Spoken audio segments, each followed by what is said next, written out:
जय श्री ओम नमः सिद्धेभ्यः सर्वमंगलमांगल्यं सर्वकल्याणकारकं प्रधानं सर्वधर्माणां जैनं जयतु शासनं जैनं जयतु शासनं।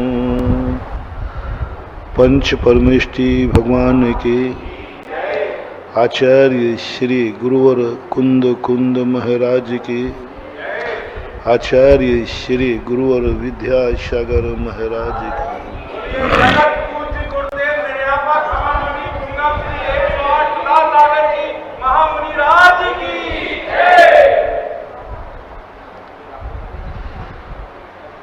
प्रसंग चल रहा है कि हमारी जिंदगी में जो सुख के लिए हमने अपनी जिंदगी में सामान जुटाए थे वही हमें दुख का कारण बन गया, बन रहा है। अपन विगत दिनों इस बात को बड़े विस्तार से समझ रहे हैं। जो कुछ भी है, कहाँ भूल हो रही है। हम सुख के लिए भोजन करते हैं और पेट में दर्द चालू हो जाता है। भोजन की भूल है, पेट की भूल है,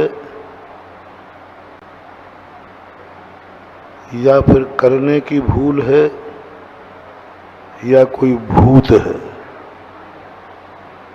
भोजन काय के लिए किया? सुख के लिए, और खाते पेट में दर्द हो गया। डॉक्टर के पास गए, डॉक्टर ने कहा तुमने भोजन किया है ना, इससे दर्द हो रहा है। अरे भाई, भोजन तो दुनिया करती है, भोजन से तो भूख मिटती है,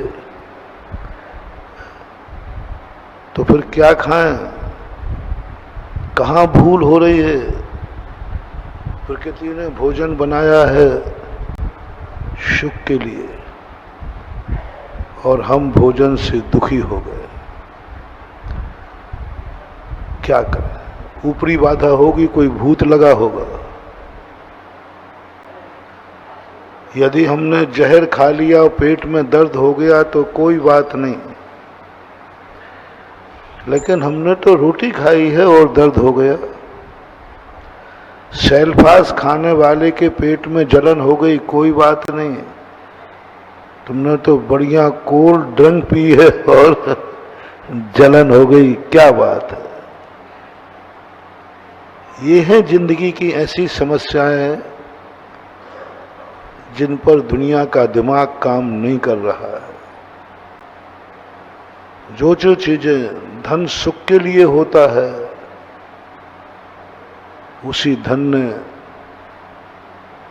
पूरे घर को मौत के घाट उतार दिया।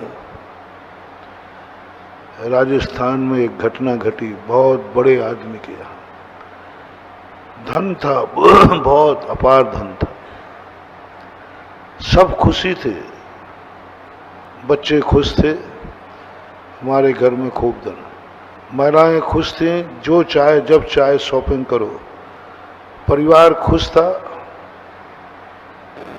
सुख के लिए जोड़ रहा था। जब पता चला, बोले इसी धन ने हमारा नाश कर दिया। जो धन हमने सुख के लिए कमाया था, आज उसी धन ने हमें बर्बाद कर दिया। काश महाराज में गरीब होता तो आज पूरा परिवार हमारे पास होता। क्या रोया? जो हम कल कह रहे थे ना, कभी कोई अमीर तो आवे, महाराज इतना कैसे आपने व्यापार कर दिया कि मैं मंदिर ही नहीं आ पाता हूँ, आपके प्रवचन सुनने ही नहीं आ पाता हूँ, अभिषेक करने का समय नहीं, क्योंकि मेरे पास धंधा बहुत है।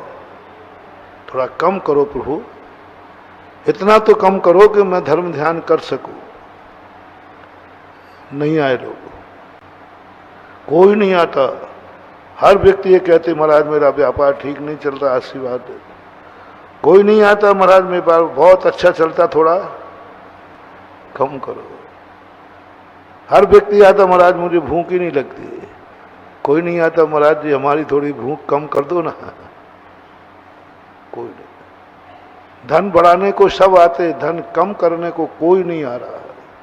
कल मैंने इसको विस्तार से कहा था, जिस दिन तुम पुण्य से ऊब जाओगे, जिस दिन तुम्हें पुण्य बाधक लगने लग जाएगा, जिस दिन तुम्हारा घर तुम्हें खुद जेल खाना लगने लगेगा। बहुत बड़ी बात है महानुभाव, आपने घर सुख के लिए बनाया है। अब देखना, तुम जैनी हो, पक्के बोल दो ना महाराज पक्का जैनी हो। बल्दियत से जैनी हो, आप तो बल्दियत को भी जानते हैं। हाँ पक्का जैनी हो। जैनी कौन? तुम्हें सम्यक दर्शन हुआ है कि नहीं? लो मैं एक बहुत छोटा सा थर्मामीटर दे रहा हूं। जिसके यहां मकान है, बहुत अच्छा मकान, सब सुविधा से युक्त मकान, झांसी में नंबर 1 का मकान, 84 खंड का मकान, चक्रवर्ती का मकान, तुम्हें कभी प्रतीति हुई नागल के दिन मकान बनने के बाद कभी मकान में प्रतीति हुई मैं जेल में बैठा हूं? ये मकान नहीं बना है, मेरे लिए जेल बना है। कभी मकान छुड़ा नहीं रहा। मकान में बैठे, अच्छे मकान, घटिया मकान नहीं, झोपड़ी मकान नहीं, बढ़िया मकान है। कभी प्रतीति में आया एक दिन, कभी अनुभव में, सामयिक में, ध्यान में, कभी भी ये मेरे लिए जेल है, घर कारागृह। ये पंक्तियां मैंने नहीं लिखी, नहीं तो तुम कहो बाबा जी आप लोगों का तो काम ही है कि हम लोगों की हर चीज की बुराई करना है। आप लोगों को कुछ नहीं, सब मकान की बुराई, धन की बुराई, हम लोग कुछ भी करें, बस महाराज लोगों का काम क्या है? बोल दो, अंदर से तो कहते ही हो, बाहर से और बोल दो, हर चीज की बुराई। जिस देखो सब शादी करें बर्बादी कर रहा है, धन कमाए बोले देख क्या कर रहा है ना। आप लोगों को हम लोगों की हंसती हुई जिंदगी अच्छी लगती ही नहीं। हम लोग बढ़िया कमाए खाएं, खूब कमाओ बेटा, खूब कमाओ, खूब, ये तो आशीर्वाद देते नहीं और उल्टा और करते। हाँ लगता है आप, आज लग रहा है। क्या गजब की बात, इसलिए हमने नहीं कही, आपके पंडित ने कही, आपके गृहस्थ ने कही कि सम्यक दृष्टिकोण, जो मंदिर आ रहा है वह नहीं, जो महाराज बन गया है नहीं, कोई जरूरी मिथ्या दृष्टि भी होती है। जो माला फेर रहा है वह नहीं, जो अच्छा आचरण कर रहा है नहीं, भक्तांबर पढ़ता है, रात में नहीं खाता है, बिना अभिषेक पूजन के पानी नहीं पीता है, कोई सप्त व्यसन नहीं करता है, शुद्ध शोला का खाता है, प्रतिमाधारी है, तो धर्मात्मा है कि नहीं? नहीं, प्रतिमाधारी है, 7 प्रतिमा है, ब्रह्मचारी है, 7 प्रतिमा है, एक टाइम भोजन करता है, शुद्ध पानी पीता है, कुछ नहीं, सब जितनी जैनाचार्य की चर्या है। इसके बाद तो ये तो धर्मात्मा है कि नहीं? जिनवाणी व्यक्ति नहीं, कोई जरूरी नहीं। अरे भाई ये सब आप देखो तो आपने जो क्रियाएं बताई सब कर रहा है, बोले धर्मात्मा नहीं। तो कब कहोगे धर्मात्मा? इससे पूछो कभी इसको घर जेल खाना महसूस हुआ है कि नहीं? बहुत कठिन प्रश्न है। कभी ऐसा महसूस हुआ अच्छे घर में, गंदा घर नहीं, अच्छे घर में, और कभी बैठे बैठे आ जाए ये जेल है मेरे लिए, घर कारागृह, कभी अनुभूति में आया हो, कभी अनुभूति में आया हो, ऊपर से मत बोलना, परीक्षा होगी। कभी अनुभव में आता हो जैसे मकान बना, मैं इतना बड़ा अपराधी हूं कि मुझे जेल तैयार हो रहा है। जितना बड़ा मकान बनता जाए, आपकी फीलिंग बढ़ती जाए, इसका अर्थ है कि मैं बहुत बड़ा अपराधी हूं। मैंने पाप नहीं किया है, मैंने पुण्य का अपराध किया है। मैंने पाप नहीं कमाया, पुण्य का अपराध किया है। देखो मेरा मकान इतना बड़ा बन रहा है, नियम से मैं बहुत बड़ा अपराधी हूं। क्या गजब सिद्धांत! पाप कर्म के उदय में अपराधी नहीं, पुण्य कर्म के उदय में। जैसे वो सम्यक दृष्टि कल रो पड़ा था ना, महाराज जरूर मेरे लिए आपकी कोई गलती हो गई है, तभी तो आपने मुझे इतना धंधा दिया, इतना धंधा दिया कि मैं तुम्हारे पास तक नहीं आ पा रहा हूं। ये आपकी सजा देने की कूटनीति है। सरल नीति क्या है? तुम्हें बीमार कर दिया कर्म ने, तुम्हें कोई संकट ला दिया, तुम्हें गरीबी ला दी जिससे ये दान न दे पाए। गरीब है, कर्मों ने बीमार कर दिया जिससे मंदिर नहीं जा पाए, परेशानी में डाल दिया जिससे प्रवचन सुनने, ऐसी दिक्कत कर दी उसी समय।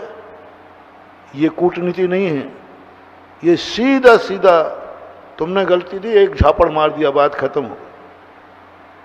तुमने गलती की, एक झापड़ मार दिया, गलत क्यों कर रहा है? जो कूटनीति वाले होते हैं वे सामने वाले को मारते नहीं हैं, तड़पाते हैं। मारते नहीं हैं, जिंदा रखते हैं और मारते हैं। ऐसा ही अपनी जिंदगी में महानुभाव एक कूटनीति करता है, अपना कर्म कूटनीति करती है। सृष्टि बहुत भयंकर कूटनीति करती है। उनके साथ नहीं जो दुखी हैं, गरीब हैं, परेशान हैं, बेचारे धर्म कर ही नहीं सकते, नीच कुल में जन्म लिया है, अब वो मंदिर आ ही नहीं सकेंगे। देखो कर्म ने कहा इसको नीच कुल में डाल दो, सीधी सादी भाषा थी, क्योंकि इसने गलत कार्य किया है, इसको नीच कुल में पैदा करो। इसने मायाचारी की है, त्रियंशों में पैदा कर दो। इसने बहुत पाप किए, नरकों में डाल दो। इसको भिखारी बना दो जिससे कभी एक कौड़ी भी दान ना दे पाए। ये बहुत सरल नीति है, बहुत सरल नीति है। कर्म यदि तुम्हें ये कभी देवे तो घबराना न मत। मैं गरीबों से कह रहा हूं, मत घबराना कि कर्मों ने मुझे गरीब बना दिया, आज हम 1 रुपया भी दान नहीं कर सकते। मत घबराना, मानो मत। कर्म तुम्हारा बहुत सीधा है, तुम बहुत कोई कूटनीति नहीं की। तुम्हें ऐसे परिस्थिति में डाल दिया कि मैं महाराज के प्रवचन सुनने जा ही नहीं सकता, अस्पताल में पड़ा हूं। मत घबराना, मत रोना। कोई तुम्हारे साथ कोई गलत व्यवहार नहीं हुआ है। कर्म अभी तुम पे दयालु है। कर्म मायाचारी नहीं कर रहा है, कर्म राजनीति नहीं कर रहा है। तुमने गलती की, सीधा एक थप्पड़ मार दिया।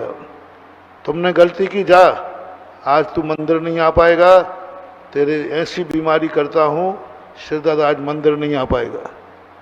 सिर दर्द के कारण मंदिर नहीं आ पाए, मलेरिया के कारण, कोरोना के कारण मंदिर नहीं आ पाए, अस्पताल चले गए। मत घबराना, बहुत जल्दी तुम्हारा अच्छा दिन आने वाला है। किसी परेशानी के कारण धर्म छूटता है तो घबराना नहीं, बहुत जल्दी अच्छा दिन आ जाएगा। किसी भी परेशानी कारण, कोई भी धर्म, दान, पूजा, स्वाध्याय, महाराज का हार दान, महाराज की सेवा, जो कुछ भी अपने धर्म है, आप मुझे बताओ किस लिए छूट रहा है आपका धर्म? महाराज क्या कर रहे हैं? गरीब आदमी, चाय पत्ती की दुकान है, वही अभिषेक का समय है, वही चाय पत्ती के बिकने का समय है। घबराना न। जितने गरीब हैं, जितने दुखी हैं, वो उनको आज मैं आश्वासन देता हूं, तुम परेशानी के कारण धर्म नहीं कर पा रहे हो, बिल्कुल मत घबराना, बहुत जल्दी तुम्हारे अच्छे दिन आने वाले, क्योंकि कर्म ने तुम्हारे साथ कूटनीति नहीं अपनाई। राजा ने तुम्हारे साथ सीधी सीधी सजा दे दी, तुमने गलती की है, जाओ धूप में खड़े हो जाओ। तुमने सजा दी है, लो साहब उसने हाथ काट दिए, कोई बात नहीं, हाथ काट देने दो। तुमने कोई अपराध किया, सूली पे चढ़ा दिया, कोई बात नहीं, चढ़ जाओ, चढ़ जाओ, घबराना नहीं, घबराना नहीं, क्योंकि तुम्हारे अशुभ कर्म के उदय से ऐसा होगा। बहुत बड़ा मोटिवेशन है बंधु। वो लोग जो हमेशा हमारे पास आके रोते हैं, अरे क्या कुछ नहीं कर सकते, ऐसी बीमारी है, मैं कुछ त्याग नहीं कर सकता, रात भोजन भी नहीं छोड़ पा रहा महाराज, ऐसी बीमारी है, रात में दवाई तो खाना ही पड़ती। मैंने कोई बात नहीं, सुनना मेरी बात महाराज जी, मेरा बहुत मन करता है कि मैं रात्रि में पानी छोड़ दूं, अन्न जल छोड़ दूं, लेकिन डॉक्टर मना कर रहा है कि नहीं, 12 घंटे तुम भूखे प्यासे नहीं रह सकते, 12 घंटे बिना दवाई के नहीं रह सकते। तो मैं क्या कह रहा हूं, घबराओ मत, कोई बात नहीं। किस कारण से रात में ले रहे हो, बोलो, बीमारी कारण, अन्यथा मर जाओगे। वो रात में ले रहा है कि अपनी जिंदगी बचा रहा है, ये बताओ, फैसला करो। वो रात में ले रहा है या जिंदगी बचा रहा है? वही वाली बात, सैनिक बंदूक से मार रहा है सामने वाले को, तो वो मारने का हत्यारा है या देश का रक्षक है? बस यही बात। तुमने गोली खाई रात में, खाने के भाव नहीं थे, तो तुमने रात में नहीं खाया है, तुमने अपनी जिंदगी के प्राण बचाए हैं, तुम अहिंसक हो, क्योंकि तुमने मजबूरी थी, नहीं खाते तो मरते, मरना निश्चित था, डॉक्टर ने कह दिया। एक बार 10 लाख क्षण पर्व में शिविर चल रहा था, एक के 10 उपवास थे, 13 के दिन उसकी तबीयत बिगड़ गई, इतनी तबीयत बिगड़ी, इतनी ज्यादा, रात के 11 बजे अब सब मेरे पास आ गए, उसी को लेके महाराज। अब वो कह रहा नहीं महाराज, मैं तो ये मर जाऊंगा, एक उपवास तो करूंगा, एक ही रह गया था, कुछ भी नहीं, मैं तो करूंगा, चाहे मर जाऊं तो मर जाऊं। डॉक्टर साहब क्या बात है? बोले महाराज सुबह तक ये जिंदा नहीं रहेगा, जो कुछ भी उसको हो, किसी भी हालत में ये जिंदा रह ही नहीं सकता, और 1-2 घंटे यदि इसको ट्रीटमेंट नहीं दिया गया तो ये सुबह इसकी लाश मिलेगी। उसने डॉक्टर साहब के पैर पकड़ लिए, डॉक्टर साहब एक उपवास रह गया, एक उपवास रह गया, एक रह गया, और 10 लाख क्षण पर में रात का समय है। डॉक्टर बहुत विश्वसनीय थे, उन्होंने कहा महाराज जी ठीक है, यदि आपको मारना ही है, इसको मरना ही है, मैं साधु 10 लाख क्षण पर 10 उपवास 13 के दिन रात्रि में मन के जाओ, जैसे बने इसको बचाओ।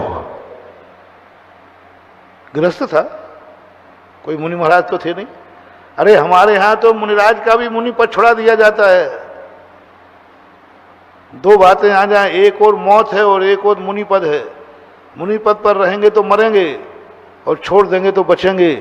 तो आगम की क्या आज्ञा है? और अभी जवान है, बच सकता है।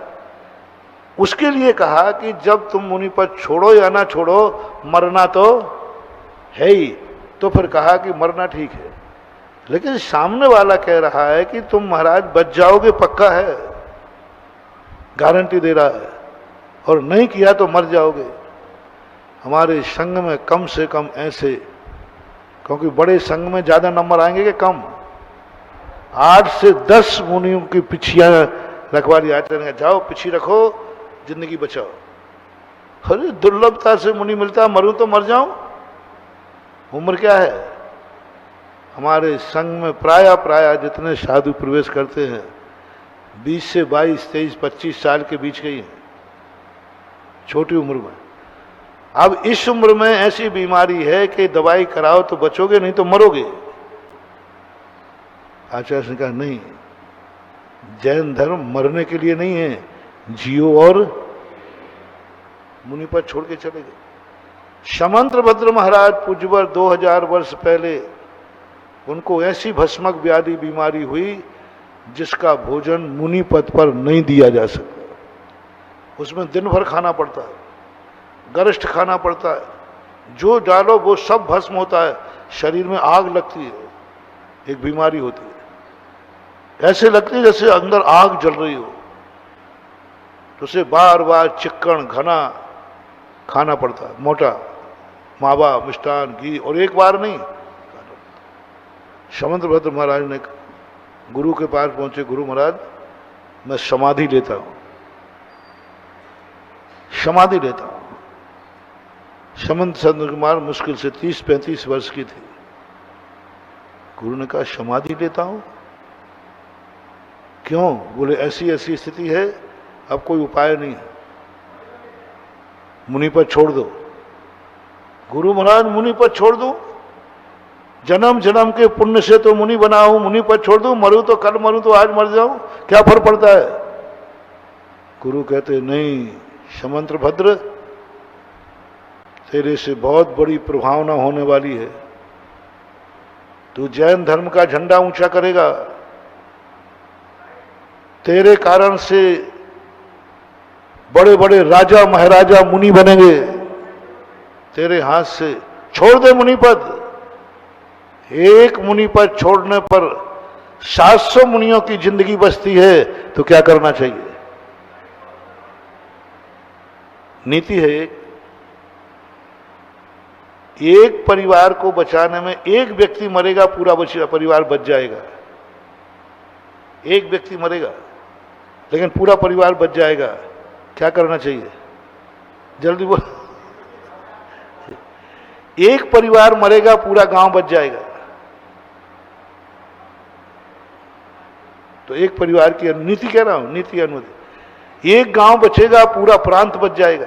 एक गांव मरेगा और एक प्रांत जाएगा लेकिन पूरा मुल्क देश बच जाएगा, तो कर देना चाहिए, कोई बाधा नहीं। एक मुनि बच जाएगा, 700 मुनियों की जिंदगी बचेगी। क्या गजब का विष्णु कुमार महाराज कहते हैं। मैं क्या करूं? रात का समय विष्णु कुमार महाराज ध्यान में बैठे हैं, 4 महीने का प्रथमा योग धारण कर लिया है। पूज्यवर विष्णु कुमार महाराज ने आषाढ़ सुदी 14 को खड़गासन लगाई। मैं केवल ज्ञान हो गया तो ठीक, नहीं तो मैं पूरे 4 महीने एक स्थान पर खड़गासन लगा दी उन्होंने, एक पेड़ के नीचे। पूरी कहानी आपको मालूम है। एक छुल्लक जी उस समय 700 मुनियों को हस्तिनापुर में उपसर्ग हो रहा था, वो मालूम है आपको, रक्षाबंधन को। आकाश में ध्रुव तारा कांप गया। ध्रुव तारा कभी कांपता नहीं, ठीक उत्तर दिशा में दिखता है, 90 डिग्री एंगल, मैंने खुद देखा है। 90 डिग्री एंगल पर रहता, बिल्कुल स्थिर रहता है, ना इधर जाता है ना इधर, मतलब चलायमान नहीं, एक पॉइंट पर स्थित है। बाकी सारे तारे चलते, इधर से उधर, वो तारा स्थिर रहता है। शाम को देख लो, रात में देखो, रात भर देखो। मैंने उस तारे को बैठकर कई समय तक उसको स्थिर देखा और वो तारा कांप रहा था। तो एक मुनिराज थे, वो रात में बैठे थे, उन्होंने कहा कि जो कभी कंपायमान नहीं होता है, ये तारा क्यों कांप रहा है? जैसे निमित्त गणा, अरे अंकंपना आचार्य महाराज इतना उपसर्ग आ गया है कि वे सब कंपायमान हो गए। हाँ, रात में मुनिराज के मुख से हा सुन करके बाजू में छुल्लक बैठे थे, होंगे छुल्लक गंभीर सागर जैसे के, अरे होंगे पुष्पदंत, हमारे पास तो गंभीर सागर है, यही पुष्पदंत है, और क्या है। कोई ना बोले तो छुल्लक जी ने कहा मुनि महाराज रात में बोल गए, और वो भी हाय श्वास निकली। मुनिराज के तो प्राण निकल जाए लेकिन मुंह से हाय श्वास, हा, अनर्थ हो गया, हा अनर्थ हो गया। छुल्लक ने कहा गुरुदेव क्या बात है, रात में और आप अनर्थ हो गया, क्या हो गया? बोले छुल्लक जी, उत्तर दिशा में अकंपनाचार्य महाराज का चतुर्मास हो रहा है, उन पर घोर संकट आ गया है। बोले क्या प्रतीक है? देखो ये तारा कांप रहा है। तो गुरुदेव जब आपने संकट जान लिया तो उपाय भी जाना होगा।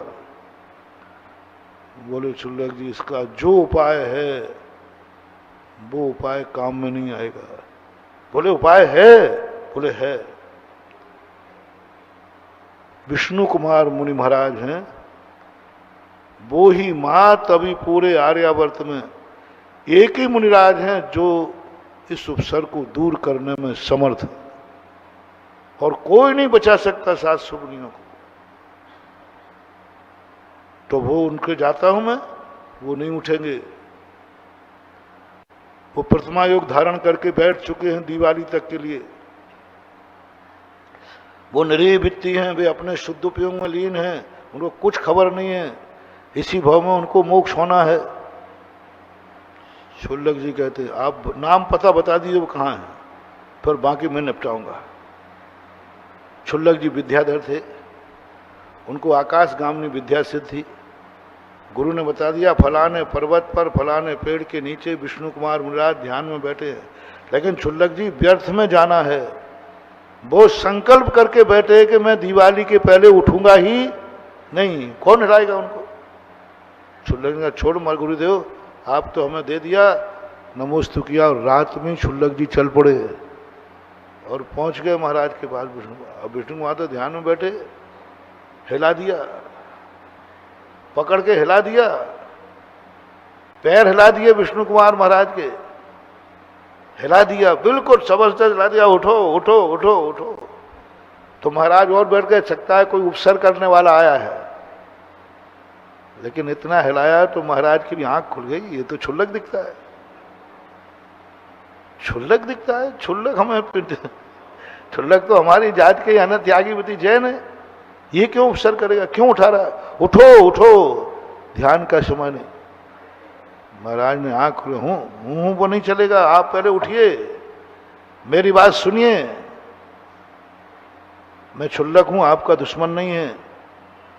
700 मुनियों पर घोर उपसर्ग आया है, और मेरे गुरु ने बताया है कि विष्णु कुमार महाराज के अलावा कोई इस दुनिया में नहीं है जो उनको बचा सके। महाराज ने सुनी, बोले भैया अब छुल्लक जी मैं क्या कर सकता हूं? पहली बात है कि मेरे पास कोई शक्तियां हैं नहीं, मैं तो एक छोटा सा महाराज हूं, मेरे पास कोई शक्ति है ही नहीं, क्या करोगे? तुम्हें कोई दूसरे विष्णु कुमार महाराज होंगे, तुमने गलत नंबर डायल कर लिया है। ओहो, हीरा मुख से ना कहे लाख हमारो मोर। महान आत्माओं की यही विशेषता है, शक्तियों के भंडार हैं और कहते हमारे पास कुछ भी नहीं। बोले महाराज अब तो और पक्का हो गया, बड़े आदमी की यही पहचान है कि सब कुछ होते हुए भी कुछ नहीं है। और दूसरी बात, मान लीजिए छुल्लक जी है भी, तो मेरा प्रतिमा युग धारण है, हम यहां से उठेंगे नहीं। बोले उठना पड़ेगा, रात में चलूंगा नहीं, चलना पड़ेगा। उपसर्ग दूर करने के लिए मेरा मुनि पद छोड़ेगा, छोड़ना पड़ेगा। छुल्लक जी इतने टाइट होगा जैसे महाराज के आचार्य हो, गुरु जैसे आदेश दे रहा है ना, ऐसा छोड़ना पड़ेगा आपको। अरे मुझे केवल ज्ञान प्राप्त करना, केवल ज्ञान छोड़ दो, मुनि पद छोड़ दो, चातुर्मास छोड़ दो, सारे नियम धर्म सब छोड़ दो। छोड़िए आप। सवाल 700 मुनियों की रक्षा का है, एक मुनि पद जाएगा, 700 मुनि बचेंगे। आपको इतना विवेक होना चाहिए, आपके एक मुनि पद छोड़ने से 700 मुनिराजों की रक्षा होगी। बोलो भाई अकंपनाचार्य 700 महाराज भावलिंगी हैं कि नहीं? बोले पक्का। तो आप 700 मुनि बचाने के लिए एक मुनि पद नहीं छोड़ पा रहे। रात में चलने का जो पाप लगेगा, 700 मुनियों के बचाने का पुण्य कितना है? बताओ भैया, बोलो भाई, आप लोग बताओ। रात में चलूंगा लेकिन 700 मुनि बचाने का पुण्य, रात में चलने का पाप, दोनों कौन सा ज्यादा होगा? 700 मुनियों का पुण्य होगा। समझाया बुझाया, अंत में विष्णु कुमार ने कहा ये छुल्लक ऐसे नहीं मानेगा। बोले देखो छुल्लक जी, मेरे पास विक्रिया नहीं है, और यदि नहीं हुई तो ध्यान रखना, फिर तुझे मुनि बना दूंगा मैं। बोले ठीक है, और हुई तो आपको हमारे साथ चलना होगा। शर्त लगी दोनों में। विष्णु कुमार तो जानते थे मेरे पास तो है ही नहीं। अच्छा ये छुल्लक हारेगा, मैं सुबह इसको मुनि दीक्षा दे दूंगा या कह दूंगा मुनि बन जाए। छुल्लक जी कहते हैं ठीक हो जाए महाराज, देखते हैं। आपके बाद विक्रिया हुई तो फिर आपको कोई नियम कानून नहीं, आपको चलना पड़ेगा। बोले चलूंगा। बोले बढ़ाइए हाथ अपना, और बोलिए यदि मेरे पास विक्रिया रिद्धि है तो ये हाथ बढ़ करके अपनी सीमा तक पहुंचे। ये भाव किया और विष्णु कुमार महाराज का हाथ बढ़ना चालू हुआ, मानसोत्तर पर्वत तक पहुंच गया। विष्णु कुमार महाराज की हवा खिसक गई। छुल्लक जी बोले महाराज जी अब वचन से मत मुकरो, चलो। क्या गजब की बात है, क्या गजब की बात। संकट के लिए मुनि पद रात में चल पड़े। जो किया जो मुनि महाराज नहीं करते हैं वो भी करना पड़ा। तो बोलो विष्णु कुमार महाराज को रात में चलने का पाप, मुनि पद छोड़ने का पाप लगेगा या 700 मुनियों को बचाने का पुण्य लगेगा? शास्त्र में लिखा, वात्सल्य अंग में विष्णु कुमार, किसी आचार्य ने लिखा कि विष्णु कुमार भ्रष्ट हो गए, रात में चल गए। सब शास्त्रों में उनकी प्रशंसा की कि उन्होंने 700 मुनियों को बचा करके एक अलौकिक कार्य किया। धर्म छोड़ना पड़ा, कोई बात। समंतभद्र महाराज के गुरु ने कहा नहीं, मुनि पद छोड़ दो। आज यदि समंतभद्र महाराज समाधि ले लेते तो हमारा तुम्हारा क्या होता? धर्म का नामो निशान मिट जाता। समंतभद्र महाराज ने बचाया है, सारे भारत में डंका पीटा श्रमण संस्कृति। तो कभी कभी परिस्थिति के अनुसार कभी धर्म को छोड़ना पड़े तो घबराना नहीं, क्योंकि परिस्थिति थी, मजबूरी थी। महारानी लक्ष्मीबाई को अपने बेटे की हत्या का पाप लगेगा? नहीं लगेगा, क्योंकि भाव क्या था उनका? ये विदेशी इसकी दुर्दशा कर डालेंगे, इसका धर्म कर्म सब भ्रष्ट कर देंगे। अभिप्राय क्या जौहर करने वाली महिलाओं को आत्महत्या का पाप लगेगा? आत्मदाह करती हैं जौहर में कि नहीं? जौहर होता ना। 16,000 रानियों ने, कर्णावती आदि चित्तौड़ के अंदर 16,000 रानियों ने जौहर किया। रानियां ना, महिलाएं। जब युद्ध हुआ अकबर के द्वारा, और अकबर ने जो युद्ध किया इस ढंग से परेशान कर दिया कि राणा परिवार को भागना पड़ा। महिलाएं कहां जाती? हारना पड़ा, शहीद हो गए राजा उदय सिंह के पिताजी। रानियां क्या करें? जिंदा आग में कूदी। 16,000, एक नहीं 16,000 रानियों ने जलती हुई चिता बनाई। उनका एक स्थान होता है, इतना लंबा चौड़ा हाल होता है, उसमें ईंधन भरा जाता है, और रानियां कूदती गईं, कूदती गईं। बोलो इन रानियों को आत्महत्या का दोष लगेगा? क्यों कूदी वो? अपने धर्म को, अपने धर्म की रक्षा के लिए। उनको सती कहा गया कि धर्म की रक्षा के लिए मर गई। ये आत्महत्या में नहीं आता, क्योंकि उन्होंने धर्म को बचाया है।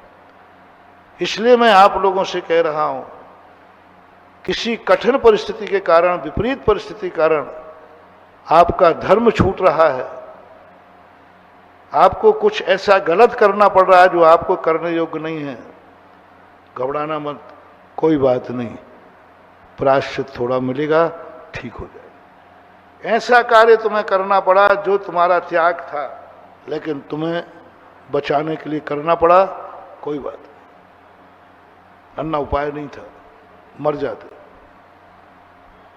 कोई बात नहीं। समझ रहे हो ना? दुखिया लोगों को बात कह रहा हूं, परेशान लोगों से बात कह रहा हूं, गरीबों से बात कह रहा हूं। तुम जिंदगी में एक भी बोली नहीं ले पाए क्योंकि गरीब हो। बिल्कुल मत घबराना, पश्चाताप मत करना, इतना ही सोचना जरूर मैंने कोई पाप किया है तभी तो आज हमारे पास 2 पैसा, बस इतना ही सोचना, घबराना नहीं।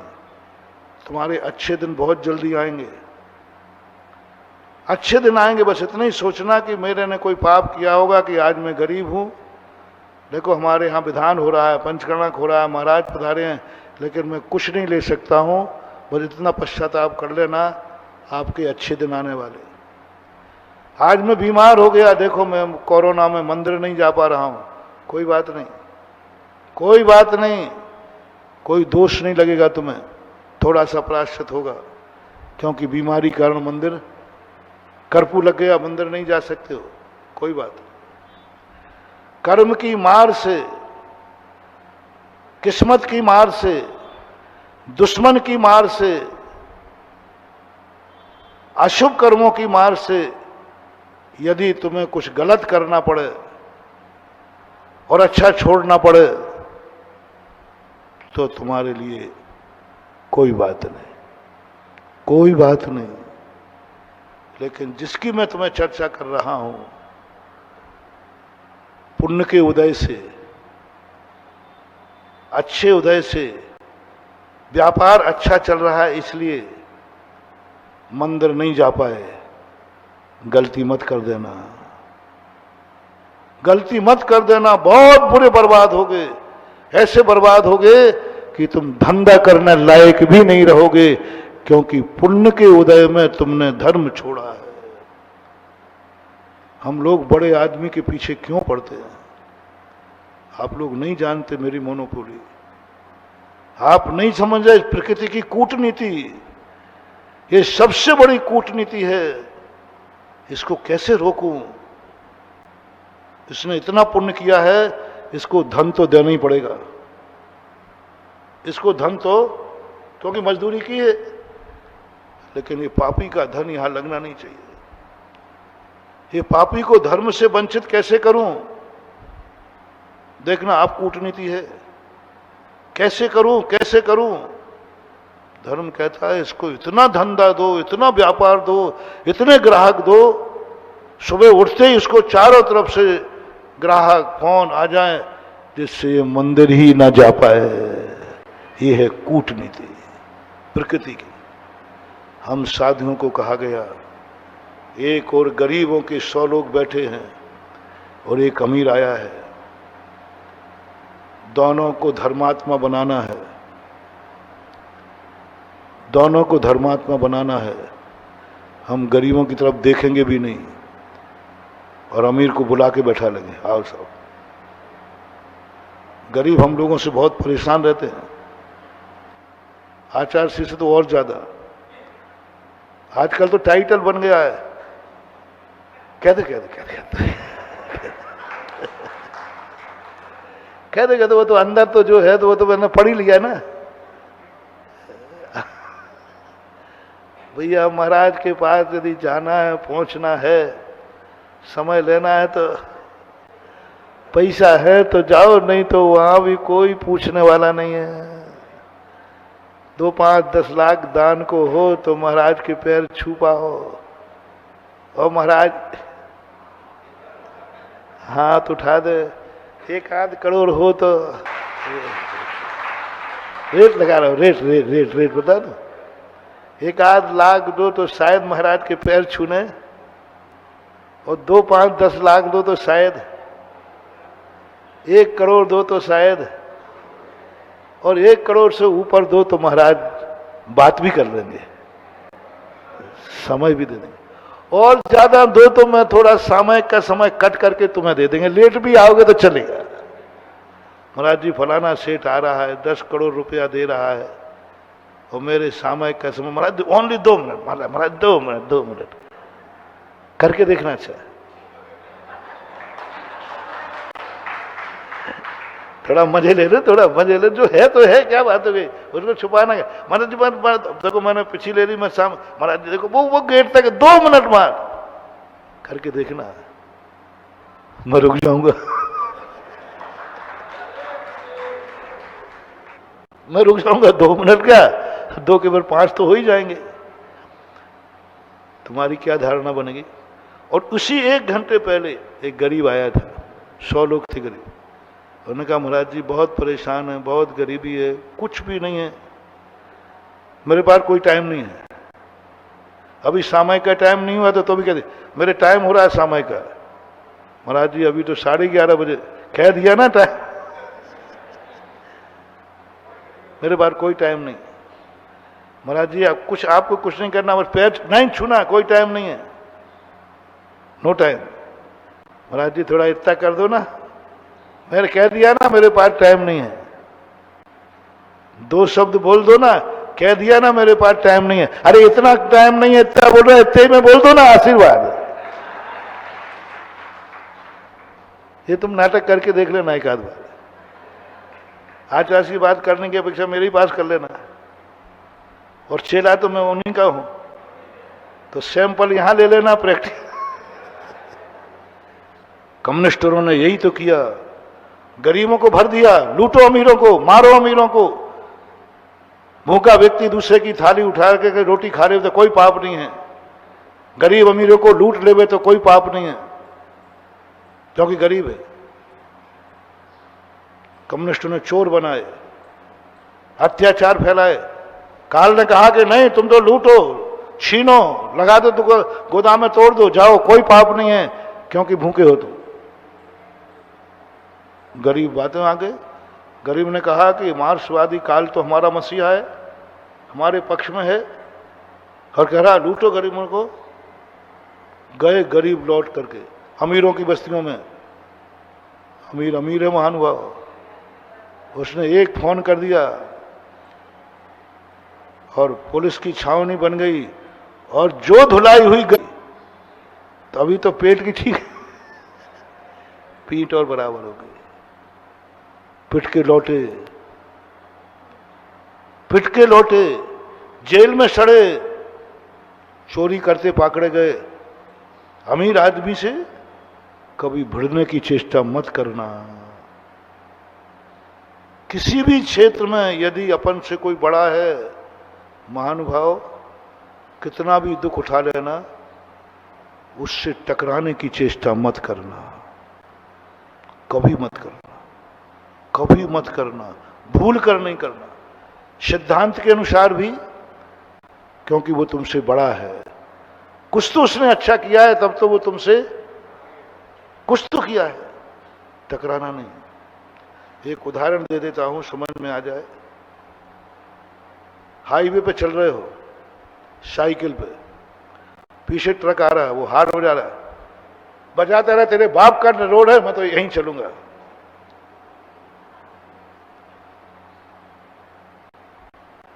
वो बार बार फोन कर रहा, तेरे बाप का नहीं हटना, सरकारी सड़क है, अभी देखना। और ट्रक वाले को थोड़ा सा गुस्सा आ गया, एक टल्ला देगा, कहां दिखाओगे? खंती में। और उसका क्या बिगड़ेगा? है? इसलिए बड़े आदमी से कभी टकराना मत। यदि साइकिल है तो साइड में चलो, क्योंकि तुम्हारे पास छोटा वाहन है। छोटा वाहन साइड में चलता है कि बड़ा वाहन साइड में चलता है? छोटा वाहन। कभी नहीं टकराना, नहीं तो ज्यादा देर नहीं टिक पाओगे, सीधे जाओगे, उसका कुछ नहीं बिगड़ेगा। ये उदाहरण तुम बड़े आदमी से ले लेना, अकल में बड़ा हो, धन में बड़ा हो, शरीर में बड़ा हो, तप में बड़ा हो, चारित्र में बड़ा हो, ज्ञान में बड़ा हो, जिसमें भी वो बड़ा हो, भली दही बड़ा हो,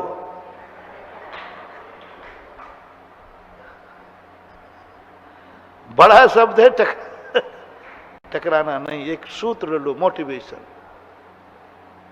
किसी भी क्षेत्र में, मैं उससे नहीं कह रहा, ताकत में बड़ा है, उसके पास शस्त्र ज्यादा है, तुम्हारे पास कम है, टकराना नहीं, पीछे हट जाओ, संधि कर लो, पीछे हट जाओ, संधि कर लो, समझदारी है। एक और उदाहरण तुम्हें देता हूं। एक गुंडा था, वो सड़क से निकल रहा था, ऊपर से एक ईंट गिर गई नीचे, उसको लगी नहीं, सामने गिरी, गुंडा था। बोले किसकी हिम्मत है, मैं निकल रहा हूं और ईंट गिर, भाई तुझे लगी नहीं, सामने गिरी, किसकी हिम्मत है? उसने ईंट उठाई, इस छत से आई है, और गालियां देता हुआ कहा जो छत पे मिलेगा उसका खोपड़ा फोड़ूंगा। खूब गालियां देते हुए भगता गया, खोपड़ा फोड़ दूंगा। मैं निकल रहा था, ईंट कैसे गिरी, बहुत जोश में गया था, जो मिलता फूट नहीं था खोपड़ा, गुंडा आदमी था। ऊपर जाके पहुंचा तो दारा सिंह दंड बिठक लगा रहे थे। उसको देख करके गुस्सा का क्या हुआ, दारा सिंह क्यों रे, क्यों आया यहाँ? अरे उस्ताद साहब, वो आपकी ईंट नीचे गिर गई थी, वो देने आया।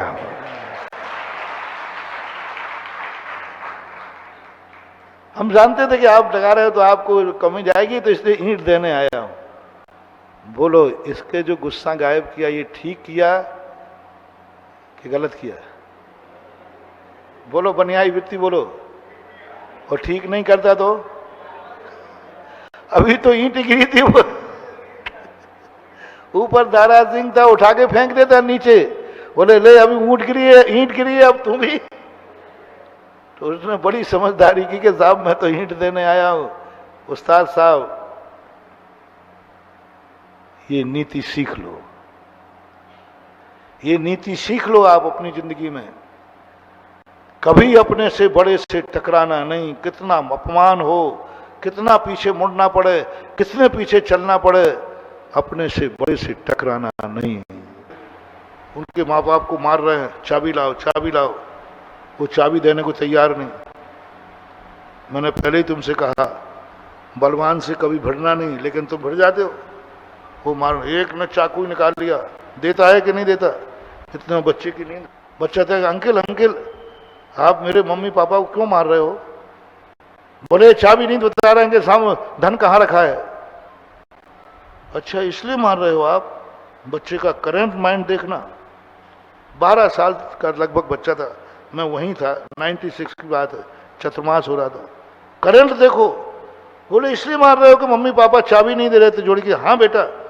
बोले अंकल मम्मी पापा को मारना बंद करो, चाबी मैं दे रहा हूं, चाबी मैं दे रहा हूं। मम्मी पापा कहते छोकरा क्या कर रहा है? बोले हाँ हाँ मैं दे रहा हूं, चाबी कहाँ है? वो जहां रखते हो बच्चे को मालूम थी, तकिया के नीचे आदि जो भी उसने कहा।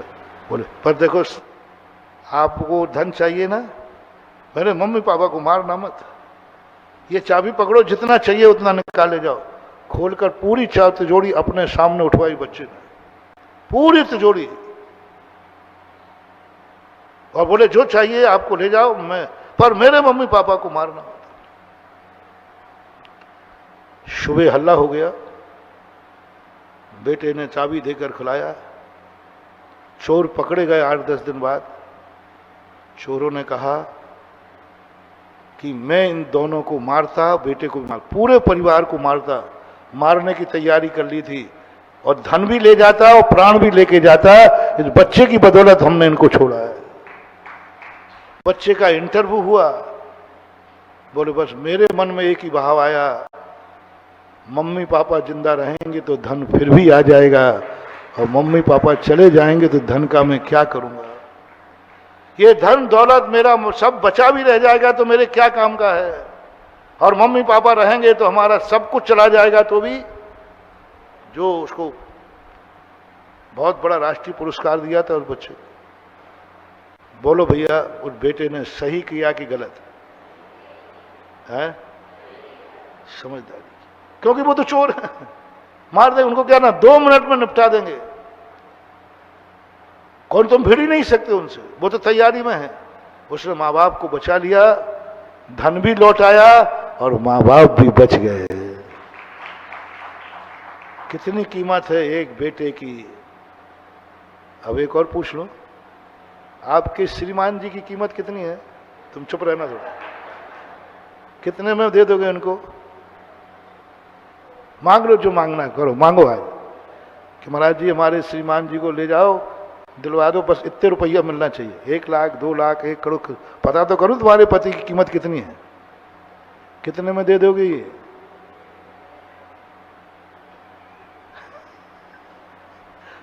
पुरुष लोग इधर देख रहा है कि कोई कह रही तो नहीं है हमारे। नहीं नहीं नहीं नहीं, ये हमारी भारतीय नारी हैं, ये हमारी भारतीय नारी हैं। इन्हें अयोध्या का राज्य भी धूल के समान है और राम के साथ वनवास भी स्वर्ग के समान है। अयोध्या का राजरानी भी धूल के समान है और पति के साथ वनवास भी राज्य के समान है। कुछ नहीं चाहिए, अनमोल है। अब बेटों को और दे दो, बेटे तो बेचारे बाप ही सब कुछ दे ही दिया, सबको दे दिया। अनमोल चीज को तो मां 3 दिन की मस्ती थी तुम्हारी, 4 दिन की मस्ती थी। कितने दिन? 5 लाख रुपए में कितने दिन घूमोगे? 1 हफ्ते, महीना भर। इतनी मस्ती के बाद अनमोल चीज बच रही है। उस मां की दुआ बोलो क्या लगेगी जब तुम पहुंच जाओगे। मां, इस बेटे की दवाई मैं कराता हूं, मेरे पास घूमने के पैसे थे वो देता हूं। बोलो मां की दुआ क्या लगेगी। उस बेटे को तुमने नहीं बचाया महानुभाव, 100 भवों तक तुम कभी निपुते नहीं होगे, तुम कभी बेटे की अर्थी तुम्हारे कंधे पर नहीं निकलेगी। बेटे की अर्थी कभी कंधे पर नहीं निकलेगी, क्योंकि तुमने एक मां के बेटे को अपना घूमना छोड़ दिया था। एक पत्नी के पति को बचाने के लिए अपना घूमना छोड़ दिया था। एक बेटों के बाप को बचाने के लिए अपना घूमना छोड़ दिया था। पारसनाथ की चर्चा क्यों? पारसनाथ से सिंहासन क्यों हिल गए? क्यों हिल गए सिंहासन? कैसे हिल गए सिंहासन? क्या दूसरे तीर्थंकर दयालु नहीं थे? क्या गजब समय आपका हो गया 2 मिनट में। पारसनाथ घूमने जा रहे थे अपने दोस्तों के साथ। दोस्तों के साथ गंगा किनारे, बनारस में उनका जन्म हुआ था, श्रावण का महीना था, गंगा नदी पूर्व पे थी, तो घूमने जा रहे थे सावन के महीने में गोट मनाने, ग्रस्त अवस्था में, दोस्तों के साथ हाथी पे बैठकर मनोरंजन के लिए। रास्ते में एक नाग नागिन को मरते देखा, घूमना छोड़ दिया। नौकर से नहीं कहा, सांप के लिए, नाग नागिन के लिए दोस्तों के साथ घूमने निकले हैं देवता पारसनाथ, पारस कुमार। एक नाग नागिन को जिसके देखकर दुनिया मारती है, उन्होंने घूमना छोड़ दिया, घूमना छोड़ दिया। हाथी से स्वयं उतर, नौकर थे, नौकर को भेज सकते, स्वयं उतर गए और जाकर नाग नागिन को बचाया। ब्रह्मांड कांप गया। अपना मनोरंजन का समय छोड़ करके दूसरों को जिंदगी देने के लिए उतर पड़े। इसका नाम है पारसनाथ। कभी आप भी किसी मनोरंजन के लिए पैसा रखा है, किसी शौक के लिए पैसा रखा है, कोई घूमने के लिए पैसा रखा है, कोई ऐशो आराम के लिए पैसा रखा है, कभी ऐसे जरूरतमंद के लिए आप लेके पहुंच जाना, पारसनाथ की छाया तुम्हारे सिर पर हमेशा। देवता तुम्हारी रक्षा करेंगे। देवता, इसने कौन सा पैसा लगाया है जो घूमने जा रहा था? पेट की रोटी काट के नहीं कह रहा हूं, भूखे रह के नहीं कह रहा हूं। कौन से पैसा कह रहा हूं? जो तुम गुटखे को दे रहे हो, जो तुम शराब के लिए दे रहे हो, जो तुम दिवाली पर फटाका उड़ाने के लिए कह रहे हो, जो तुम ऐशो आराम में खर्च कर रहे हो, उनकी बात करो। जो बारात में तुम फटाका फोड़ोगे, जो बारात में जाकर बैंड बाजों पर उड़ाओगे, उनके पैसे की बात कर रहा हूं, पेट की रोटी की बात नहीं। वो तो तुम्हारे पास ठीक है, भूखे रह करके किसी को नहीं बचाना है, लेकिन कुत्ते को रोटी खिलाने की अपेक्षा भूखे की रोटी खिलाना ये तो कोई नाजायज नहीं है। तो जब बड़े आदमियों का, तब बड़े आदमियों का, बोलो रे बड़े आदमियों, तुम जाना घूमने, लेकिन पहले अस्पताल को फोन करके जाना। तुम रोटी रखना, लेकिन शाम को कहीं घूम लेना, सगर के बाहर कोई एक रोटी को तरस तो नहीं रहा है। उसके बाद तुम्हें जो करना है तो करना। अभी अपन समय आपका हुआ, कल अपन फिर इस पर चर्चा करेंगे। अभी गरीब लोग कल तक और दे लो बद्दुआ जितनी देना है, क्योंकि हम तो अमीरों के महाराज हैं। और जैसे ही गरीबों ने देखा ये क्या चमत्कार है, अमीर लोग मेरे हाथ जोड़ रहे, मेरे दरवाजे आ रहे, मुझे दे रहे, यह है महावीर का दरवाजा। और गरीब की सुन लेते तो कहते थे गरीब लोग, जाओ मैं फोन कर देता हूं अमीरों के पास, चलो मैं चलता हूं अमीरों के साथ। तो बोलो, गरीब को अमीर के दरवाजे खड़े कर देना ठीक था कि अमीर को गरीब के दरवाजे खड़ा कर देना इज्जत का काम था? गरीबों की इज्जत किसमें रही? तब जो जय जयकार बोली गरीबों ने, जय जय गुरुदेव। अब क्या कहे, खा गया गुरुदेव आप, ये बड़ा आदमी मेरे लिए कह रहा है, हाथ जोड़ के कह रहा है, भैया और ले ले और ले ले। अब बड़ी गरीब कहते महाराज जो हमने आपको गालियां दी उसका क्या होगा?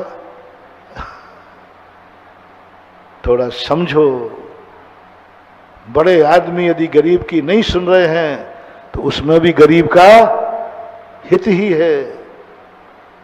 और ऐसा हित किया कि सांप को दरवाजे खड़े कर दिया और दान का उपदेश दे दिया। इसलिए बोलो गरीब लोगों, हम किसके महाराज बने, अमीरों के या गरीबों के? गरीब लोग बोलो, हैं? तुम आओगे तो हमारे पास कोई टाइम नहीं है, चलेगा? तुम आओगे तो मेरे पास कोई आशीर्वाद नहीं, चलेगा? और अमीर आएगा तो सामायिक भी कम करके दे दूंगा, चलेगा? हाँ, अब तो चलेगी। महावीर भगवान की